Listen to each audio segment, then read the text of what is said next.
Bienvenue sur le forum Interclimat. Pour débuter cet après-midi, nous avons avec nous deux conférenciers, pardon, je n'en retrouve même plus mes mots. C'est l'avantage ou le désavantage, je ne sais pas, de l'après-déjeuner. Nos deux conférenciers qui vont intervenir sur le thème de la pompe à chaleur au service de l'amélioration énergétique et de la transition bas carbone de l'habitat collectif existant. Pour aborder ce sujet, nous avons avec nous Monsieur Hervé Sébastien. Bonjour Hervé. Vous êtes expert en solutions thermiques collectives pour le groupe Atlantique. Et à vos côtés, nous avons Monsieur Alexandre Oppet. Bonjour Alexandre. Vous êtes chef de projet de prescription chez Atlantique. Je vais vous laisser la parole, Alexandre, et je vous souhaite bonne conférence à tous. Nous nous retrouverons par la suite pour une petite séance de questions-réponses. Merci. Alors bonjour à tous, donc comme évoqué, nous allons vous parler pompe à chaleur, bâtiment existant, offre produit, contexte marché et également ingénierie financière. Vous allez voir qu'il y a plein d'astuces, plein de leviers pour pouvoir démarrer des projets pompe à chaleur sur l'ensemble de vos projets. Tout d'abord, pour commencer, on va vous présenter qui est Atlantic System. Atlantic, pompe à chaleur, chaufferie et sous-station, donc la division tertiaire et collectif. Atlantic System, aujourd'hui en France, c'est 5 usines. Des usines de fabrication de chaudières, de grosses chaufferies, de pompes à chaleur de plusieurs tailles, de gros ballons d'eau chaude sanitaire, de skids pour les réseaux de chaleur, etc. Donc une implantation locale et nationale sur le territoire. Également, plus que de la fabrication, nous avons des campus de formation, des campus de R&D, des centres R&D, qui nous permettent toujours d'être au goût du jour et d'avoir un temps d'avance sur les développements produits. Et pour finir, voilà, une fois qu'on a conçu, développé, certifié, formé, on a toute une équipe de 500 collaborateurs sur le territoire, des commerciaux, des prescripteurs, des techniciens, un service technique qui sont dédiés justement pour vous accompagner dans vos projets, pour apporter des réponses spécifiques. Et puis donc, je vous parlais d'une usine, et la dernière usine en date qui est sortie de terre l'année dernière, c'est une usine dédiée à la pompe à chaleur collective, un site de 23 000 m², qui nous permet de développer nos grosses puissances de pompe à chaleur que vous pouvez découvrir d'ailleurs sur notre stand M90 derrière et qui nous permettra d'accentuer nos développements produits dans les années à venir. Maintenant, contexte réglementaire. Pourquoi nous sommes là aujourd'hui pour vous parler de pompe à chaleur? Alors vous le savez sûrement, il y a différentes réglementations qui existent aujourd'hui et qui sont propices à la pompe à chaleur et là nous sommes présents pour vous parler rénovation. Alors il y a la loi climat et résilience qui a fixé un calendrier lié au DPE, avec notamment la suppression des passoires thermiques dès 2025, donc c'est dans 2 mois, donc faut y aller, il faut se dépêcher, pour les étiquettes G, 2028 pour les étiquettes F et 2034 pour les étiquettes E. Donc là, nous, notre objectif aujourd'hui, c'est de vous expliquer comment les pompes à chaleur permettent évidemment de sortir de l'état passoire avec des améliorations bâties quand il est nécessaire. Au niveau des évolutions réglementaires, depuis un an, le cadre réglementaire a pas mal bougé, puisque déjà au 1er janvier 2027, donc dans 2 ans, il y aura obligation d'isoler vos réseaux de chauffage et d'eau chaude sanitaire, sachant que cette obligation a pour but de pérenniser les installations et d'améliorer les performances des systèmes collectifs, et donc notamment des pompes à chaleur. Autre point, depuis un an maintenant, si vous ne respectez pas le DPE, en gros, si en 2025, votre logement est toujours classé G, eh bien votre locataire peut se retourner contre vous parce que le logement sera non décent. Donc il est vraiment primordial, du coup, de sortir de l'état passoire pour votre projet. Et puis dernièrement, en septembre et en octobre 2023, sont sortis 2 référentiels, notamment une mise à jour des conditions d'aide. Et notamment pour les solutions collectives, eh bien, les aides sont fléchées vers les pompes à chaleur collectives ou les solutions hybrides, avec un gros taux de pompe à chaleur. Et également avec l'arrêté BBC Rénovation de 2023, octobre 2023, qui lui aussi flèche vers des solutions type pompe à chaleur, hybride ou pas, avec encore une fois un gros taux de pompe à chaleur. Donc on voit bien que le contexte réglementaire et normatif pousse vers l'utilisation de cette technologie. Et quelques chiffres maintenant, je vous parlais de passoire. Voilà l'enjeu où on en est aujourd'hui, ça c'est les chiffres les plus récents que nous ayons. Eh bien, on va avoir 2 catégories. On va avoir la catégorie privée, donc syndic de copropriété, où là on a quasiment 1 million de passoires thermiques encore à jour, à sortir de l'état passoire dans les années à venir. Et puis également le marché du logement social, où là il y a beaucoup moins de passoires thermiques, simplement parce que les bâtiments sont plus récents. Eux, ils vont avoir un autre objectif, c'est d'aller plutôt chercher le label BBC, mais j'y reviendrai à la fin de la présentation. Maintenant, je passe la main à Hervé pour vous expliquer quels produits nous vous proposons. Je vais prendre la télécommande. Voilà. Donc au niveau des packs collectives, dans un premier temps, nous avions sorti les packs OR32, hein, qui s'étalent d'une puissance de 14 à 70 kW. Mais comme l'a annoncé Alexandre, il y a des changements à venir et assez proches vis-à-vis du potentiel de réchauffement global. D'ici 2027, il y aura interdiction effectivement de poser les packs OR32 puisqu'elles ont un PRG ou un GWP assez important de 675. Il faudra être inférieur à 150. Et ensuite, au-dessus de 50 kW, ça concernera, ce sera à partir des années 2030. C'est pour cette raison que depuis quelques mois, quelques années, nous sommes penchés sur des solutions avec un PRG très bas, hein, de l'ordre de 3, les packs au propane. Et aujourd'hui, à disposition, nous avons une gamme qui s'étend et qui est assez large, de 15 à 65 kW. Donc le critère de choix sur lequel il faut faire attention vis-à-vis des packs, c'est vis-à-vis de l'installation sur lesquelles vous souhaitez les poser. Et en l'occurrence, le R32, on voit que ici, ce qu'on appelle la map de fonctionnement, ou l'enveloppe de fonctionnement, est beaucoup plus restreinte au niveau des températures que ce qu'on peut obtenir avec le R290. Donc les packs au R290 nous permettent ici, effectivement, de satisfaire, sans même un appoint, que ce soit électrique ou gaz, de satisfaire des besoins en température de moins 15 à plus 40 pour aussi bien faire le chauffage que le chaud sanitaire. D'autre part, le propane, particulièrement, effectivement, on le sait tous, hein, c'est inflammable, c'est incolore, inodore, donc il y a des règles de sécurité à prendre en compte. C'est pour cette raison qu'à l'intérieur des packs, vous avez des composants ATEX ou des détecteurs de propane, effectivement, des coffrets électriques qui sont bien sûr isolés, hein, pour pas qu'il y ait risque d'étincelle vis-à-vis du propane s'il y avait une éventuelle fuite, etc., etc. Donc évidemment, on conçoit des produits réglementaires et sécuritaires. Vous retrouvez aussi pas mal d'informations au niveau de sécurité, de l'implantation et l'intégration des packs dans le bâtiment, dans les guides d'intégration que nous avons sortis et que je vous invite à télécharger à partir de notre site internet atlantique-pro. Au niveau de la PAC propane, ce qu'il y a de particulier, au niveau hydraulique, quand on rentre un peu dans le détail, parce que là on va attaquer la partie hydraulique, c'est que s'il y a une fuite du propane côté eau, vis-à-vis de l'échangeur à plaques, hein, éventuellement, là il faut éviter que le propane se diffuse au travers du vecteur eau dans le bâtiment.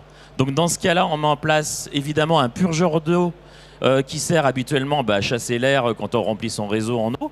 Mais il sert aussi, en cas de fuite de propane, d'évacuer le propane s'il est transmis au travers de l'échangeur à plaques qui a une fuite vers l'eau. Et d'autre part, pour bloquer le retour aussi, on met en place un clapet anti-retour pour que ça reste au sein de la PAC et que ça ne transite pas vers le bâtiment. Voilà une chose importante dans un premier temps. Et d'autre part, pour faciliter la maintenance, évidemment, on a des vannes d'équilibrage à lecture de débit direct, ce qui permet de faciliter la mise en place, la mise en œuvre et l'installation et l'exploitation. Derrière toute PAC, la règle d'or, évidemment, pour éviter qu'elle cycle, c'est d'associer des PAC à un volume primaire minimum pour créer une inertie, éviter qu'elle fasse trop de marche arrêt, puisque c'est directement lié à la durée de vie d'une pompe à chaleur. Donc dans ce cas-là, on a toute une gamme de ballons avec des brides pour éventuellement mettre des appoints électriques à l'intérieur, de différents volumes. Et d'autre part, pour des contraintes de hauteur sous plafond, par exemple, si vous deviez mettre plusieurs ballons en série pour limiter la hauteur, eh bien dans ce cas-là, il faudra veiller à avoir étant donné que le débit total va traverser tous ces ballons qui sont plus petits, il faudra veiller à avoir des bons diamètres pour ne pas créer trop de perte de charge. Et dans ce cas-là, notre service avant-vente veillera à augmenter les diamètres si nécessaire sur nos ballons en faisant des exécutions spéciales. Donc on va attaquer la partie un petit peu schématech maintenant, partie hydraulique. en regardant dans un premier temps la partie 100% électrique, qui nous amène effectivement, comme vous l'avez vu, des bonnes performances au niveau carbone, au niveau consommation. Dans un premier temps, la première solution, c'est ce qu'on appelle chez nous la PAC par usage. C'est-à-dire que vous allez avoir une PAC dédiée au chauffage, comme vous le voyez sur le schéma ici, qui va permettre d'être très performante puisqu'elle va bénéficier sur un circuit régulé de toutes les températures retour, de plus en plus bas au niveau de la saison de chauffe, avec des COP très intéressants. Et d'autre part, une autre PAC dédiée à l'eau chaude sanitaire, qui elle va nous permettre de satisfaire des besoins d'eau chaude sanitaire à 60 degrés à peu près en collectif, ce qu'on voit régulièrement. Donc avec des COP effectivement un peu moindres, mais ça c'est dû à la production de chaude sanitaire tout simplement.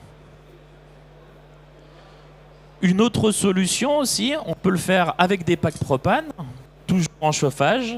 Et au niveau de l'eau chaude sanitaire, nous avons aussi à notre gamme des packs au CO2. La particularité d'une PAC CO2, c'est qu'elle sait produire de l'eau, mais que de 60 à 90 degrés. Donc c'est vraiment une PAC très différente de ce qu'on connaît. Elle est vraiment dédiée à la production d'eau chaude, avec des COP hyper intéressants, supérieurs à 4 pour produire de l'eau à plus de 65 degrés, ce qui est rare pour une PAC. Et d'autre part, on a des systèmes qui nous permettent d'optimiser la charge et vis-à-vis de la consommation d'eau chaude en stockant le juste nécessaire dans le ballon pour limiter les pertes, avec des niveaux de 5 sondes dans les ballons pour charger de 20 en 20% par rapport au profil des consommations de soutirage.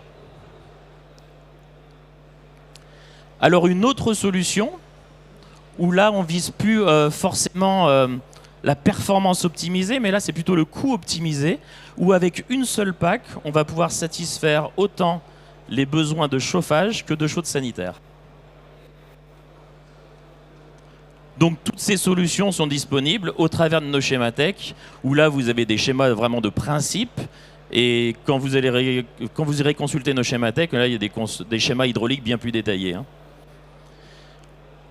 Bien sûr, après le 100% électrique, il y a les solutions hybrides qui prennent de plus en plus de place sur le marché aujourd'hui, puisqu'il y a un investissement qui est optimisé, puisqu'il suffit d'une petite pompe à chaleur pour satisfaire un gros besoin annuel de chauffage. En l'occurrence, une pompe à chaleur dimensionnée à 30% des besoins chauffage, le jour le plus froid de l'année, ça va vous permettre de satisfaire 80% des besoins annuels de chauffage. 50%, c'est de l'ordre de 95% des besoins annuels de chauffage. Donc l'avantage, c'est qu'avec une petite PAC qui ne fait pas toute la puissance, ça va vous permettre de satisfaire pratiquement la totalité des besoins de chauffage de l'année. Et donc, une plus petite PAC, c'est une intégration plus facile au bâtiment, et ça, c'est un gros enjeu aujourd'hui.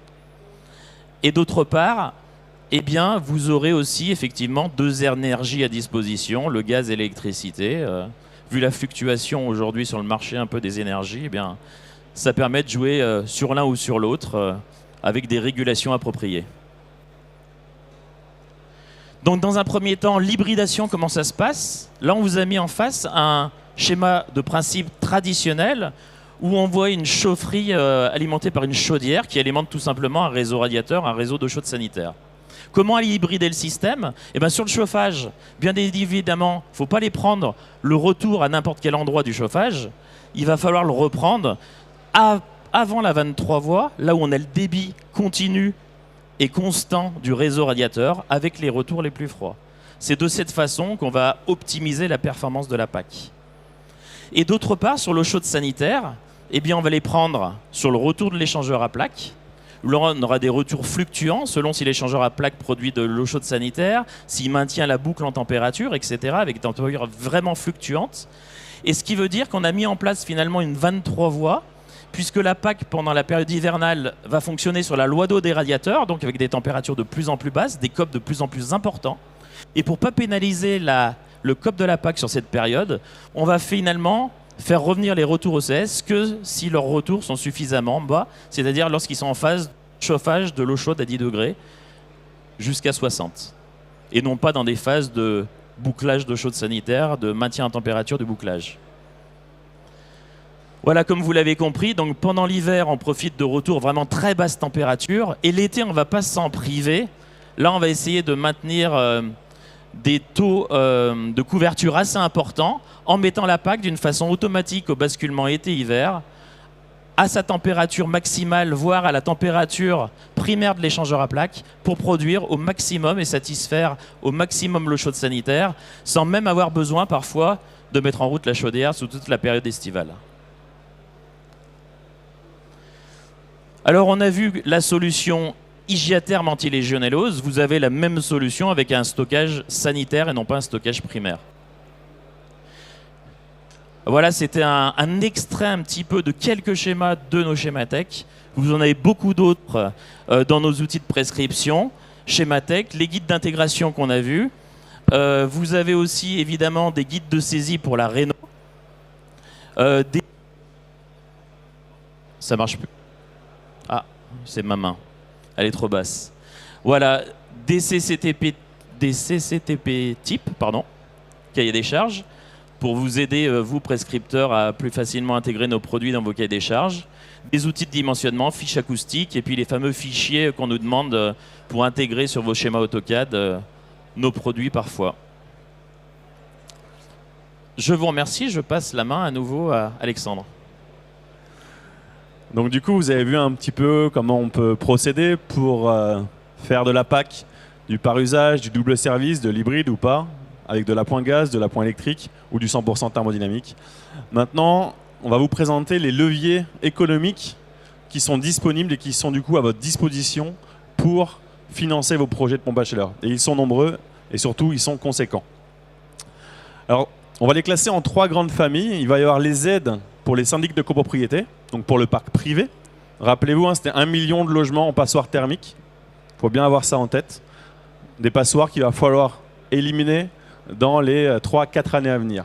Donc là, MaPrimeRénov' copropriété, les aides de l'ANA, bien connues dans le secteur particulier, mais dans le collectif, elles sont généreuses et très généreuses. Puisque notamment, quand on va basculer un projet initial en fuel ou en gaz classique, en pompe à chaleur double service ou par usage ou en hybride, eh bien les gains vont être assez fréquemment au-delà de 50%, ce qui permet d'avoir une prime, un financement de 45% des travaux avec les aides de l'ANA. Et si en plus, et ça je vous le montrerai après, on est sorti de l'état passoire, donc on a atteint l'étiquette D, on a un bonus de 10%. Ça veut dire qu'on a 55% des travaux qui peuvent être financés grâce à cette solution performante. Évidemment, il y a un montant maximal de 25 000 € par logement, mais on le dépasse que très rarement quand on fait de la pompe à chaleur. Ensuite, on bascule sur le parc social, à peu près 300 000 logements à sortir de l'état passoire. Et bien là, il y a d'autres aides, donc ce n'est pas les aides de l'ANA, il y a d'autres aides qui sont les éco-prêts. Donc là, le bailleur peut avoir accès à des prêts. En fonction du gain, eh bien, le prêt sera plus ou moins important. Et ensuite, également, les régions sont en capacité de fournir des aides, donc des aides européennes. Donc ce sont les aides FEDER, qui elles, là, vont être différentes d'une région à une autre, avec par contre un tronc commun, l'objectif pour aller chercher ces aides pour les bailleurs sociaux, c'est d'atteindre le label BBC. J'y reviendrai dans 2 slides. Et après, on va avoir un tronc commun. Le tronc commun, ça va être le dispositif des certificats d'économie d'énergie. Soit on va travailler par fiche, donc c'est-à-dire par fiche, par produit, par solution. Donc là, en ce qui concerne les pompes à chaleur, on va avoir une fiche pour les pompes à chaleur collectives double service, hybride ou non. Et on aura également une fiche pour le CS. Et comme vous pouvez le voir, là, c'est une estimation du montant d'aide par logement en zone H1, donc notamment sur la région Île-de-France par exemple, où la fiche PAC est éligible au coup de pouce de l'État, donc on peut aller chercher jusqu'à 1 700 € d'aide par logement. Donc c'est non négligeable. Et puis après, il y a un autre mécanisme, c'est la rénovation globale. Alors elle est en train de changer, hein, le texte a changé la semaine dernière et le coup de pouce a changé vendredi soir, donc c'est tout neuf. Jusqu'à présent, on pouvait utiliser la barre TH145 qui était très prolifique, mais qui a donné lieu aussi à quelques abus. Et donc là, ils ont voulu corriger un peu cet abus, entre guillemets, par la nouvelle fiche barre TH177, où là, vous avez du coup le gain qui va être de 41 € par mètre carré. Il est fixe quand on est en pompe à chaleur, donc il faut aller chercher des solutions renouvelables ou hybrides avec un fort taux de pompe à chaleur, eh bien on aura ce type d'aide. Donc ça va dépendre en fait de chaque projet. Maintenant, voilà ce que vous avez comme mécanisme d'aide. Maintenant, comment on y arrive, et je vais vous donner des exemples de prix. Donc, on a réalisé une étude sur l'ensemble du parc national, sur 3 types de bâtiments, et sur 8 zones climatiques. Là, je vous présente simplement les résultats sur un bâtiment de 60 logements en zone H1A, donc la zone Île-de-France Nord, un gros quart Nord-France. Donc, initialement, on était sur une chaufferie fuel. Il en reste encore beaucoup à rénover, hein. Étiquette G, assez classique quand on est en chaufferie fuel. Et là, on a simulé plein de solutions. On passe du fuel au gaz, on passe du gaz avec un peu de thermodynamique, plus ou moins de thermodynamique, du réseau de chaleur. Et à la fin, les solutions qui s'en détachent sont les deux dernières solutions du haut de la pile, la PAC double service hybride collective ou alors la PAC double service collective. Comme on peut le voir ici, ces deux solutions permettent assez facilement de sortir de l'état passoire, donc de basculer de l'étiquette G à l'étiquette D. Donc là, on est purement sur le volet DPE. Maintenant, le volet coût et le volet aide, eh bien là, on est dans le cadre des syndics de copropriété. On remarque, donc la première barre violette, c'est l'investissement, c'est le prix public matériel. On n'est pas sur l'ensemble des travaux, là on est resté que sur notre périmètre, mais c'est pour vous donner un ordre de grandeur. Eh bien on remarque que sur les solutions qui permettent de sortir de l'état passoire, donc les deux les plus hautes, eh bien les aides financent totalement le montant des produits. Encore une fois, après il y a les coûts travaux à prendre en compte. Mais déjà, pour avoir un ordre de grandeur, vous pourrez vous rendre compte que les dispositifs, les leviers que nous avons à notre disposition permettent de financer le matériel. Maintenant, on bascule sur le côté bailleur social. Donc là, ça veut dire que je n'ai plus le droit aux aides de l'ANA. Toujours le même exercice, hein. Donc on est sur le même bâtiment, donc là on a la même logique. Et bien là, les aides sont différentes. Jusqu'à présent, on pouvait utiliser la Réno Global, qui là permettait d'avoir des aides très conséquentes. Maintenant, si on utilisait la Réno Global d'aujourd'hui, on aurait des aides de l'ordre de 110 000 € pour ce bâtiment, 110 000 € d'aide. Donc on aurait un taux de financement un peu plus faible, mais par contre, ça permet, si on cumule ça avec les aides FEDER, de financer encore une fois en grande partie votre projet. Et pour terminer, je vous parlais de BBC Rénovation. Donc, quelles sont les solutions sur ce type de projet qui permettent d'atteindre le BBC Rénovation, donc de remplir les critères des aides FEDER pour les bailleurs sociaux? Eh bien, donc là, on a appliqué, dans le cadre du label BBC, un bâti très bien isolé, puisque là, il y a des garde-fous à respecter. Donc là, on isole le bâti, donc les consommations de chauffage sont fortement réduites, et l'ECS devient prépondérante. Et pour revenir sur ce que disait Hervé, l'ECS thermodynamique, il n'y a rien de plus performant aujourd'hui. Donc c'est idéal, et on le voit tout de suite qu'il y a même des solutions où les besoins de chauffage ont été réduits de manière drastique. Et bien des solutions gaz, condensation, chauffage plus ECS 100% thermodynamique permettent, dans certains cas de figure, d'aller chercher l'étiquette B. Sachant que le BBC Rénovation, c'est A ou B. Et encore une fois, les deux solutions qui sortent du lot, le double service pompe à chaleur ou le double service hybride. Donc voilà, on voulait aborder tous ces sujets avec vous, dans un temps assez court. Le contexte marché, la technique, le contexte financier. J'espère que ça aura été instructif pour vous. Et si vous avez des questions, vous pouvez les poser maintenant ou même directement face aux produits sur notre stand. Merci. Merci à vous. Merci. Bravo, on va effectivement pouvoir vous applaudir. Nous avons un temps de questions-réponses, nous ne sommes pas pressés. Quelqu'un souhaite-t-il poser une question, obtenir une précision suite à la conférence? Eh bien écoutez, c'était relativement clair, c'est signe que la conférence a été exhaustive. Merci encore de cette belle conférence, merci de votre présence. On rappelle votre stand H3N90. N'hésitez pas à venir retrouver Atlantique. Quant à nous, sur ce forum Interclimat, nous poursuivrons nos cycles de conférences à partir de 15 h. Merci, bon forum à tous et surtout bon salon.